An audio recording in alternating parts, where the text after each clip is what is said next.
ശ്യാമയെ തൊട്ടാ ഞാൻ ഇവിടെ അടിക്കുമല്ലോ. അടിച്ചു കൊല്ലും. വയ്യാതെ കിടക്കുന്ന ശ്യാമെ ഉപദ്രവിക്കാൻ നോക്കിയെന്നോ? ഉള്ളതാ സത്യമേ. കാർത്തിക ആപ്പിള് മുറിക്കുന്ന ദേ ഈ കത്തി കൊണ്ട് ശ്യാമക്കുഞ്ഞിനെ കൊല്ലാൻ നോക്കുന്നത് ഞാൻ കണ്ടതാ. അയ്യോ, അച്ഛൻ കള്ളം പറയുന്ന കണ്ടോ?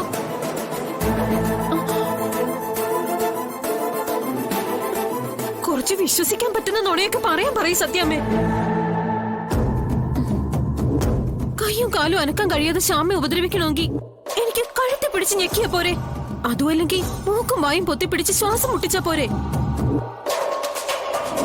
എന്തിനാ കത്തിയെടുത്ത് കുത്തിയിട്ട് ഞാൻ ജയിലിൽ പോകുന്നേ? അപ്പോ ഓരോ ആരോഗ്യാവസ്ഥയിലുള്ളവരെ എങ്ങനെയൊക്കെ ഉപദ്രവിക്കണം നിനക്ക് അറിയാം അല്ലേ?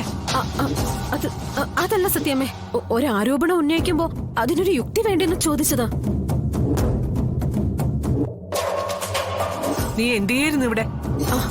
അത് പറയാനുണ്ട് സത്യാമ്മേ. ഇതാ ശ്യാമ പറഞ്ഞു വിട്ടിട്ട് ഈ പൊന്നി എന്റെ സാധനങ്ങളെല്ലാം വലിച്ചു വാരിയിട്ട് തപ്പി.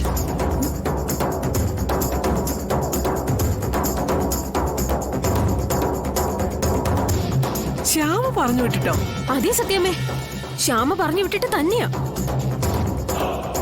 അല്ലെങ്കിൽ പൊന്നിയോട് ചോദിച്ചു നോക്ക്. എന്റെ പൊന്ന് സത്യമേ, എനിക്കൊന്നും അറിയാൻ പാടില്ല. കുഞ്ഞേച്ചി കുഞ്ഞേച്ചി എന്ന് മാത്രം വിളിച്ചു കിടക്കുന്ന ശ്യാമക്കുഞ്ഞ് കാർത്തികയുടെ സാധനങ്ങളൊക്കെ വാരി വലിച്ചിട്ട് തപ്പാൻ പറഞ്ഞെന്നോ?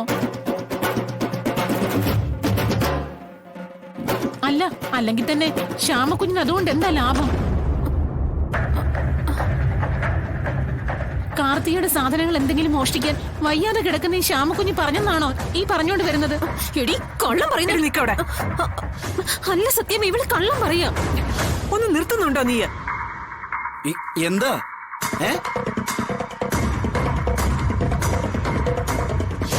എന്താ എന്തമ്മേ? എടാ, നീ കറക്റ്റ് സമയത്ത് തന്നെ വന്നു. നീ തന്നെ ഒരു തീരുമാനം ഉണ്ടാക്ക്.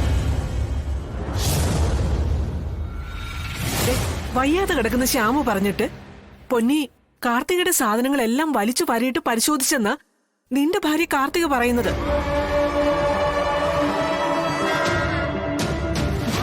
അല്ല കാർത്തികേ, നിന്റെ സാധനങ്ങൾ പൊന്നു പരിശോധിച്ചെന്ന് കരുതി എന്ത് സംഭവിക്കാനാ?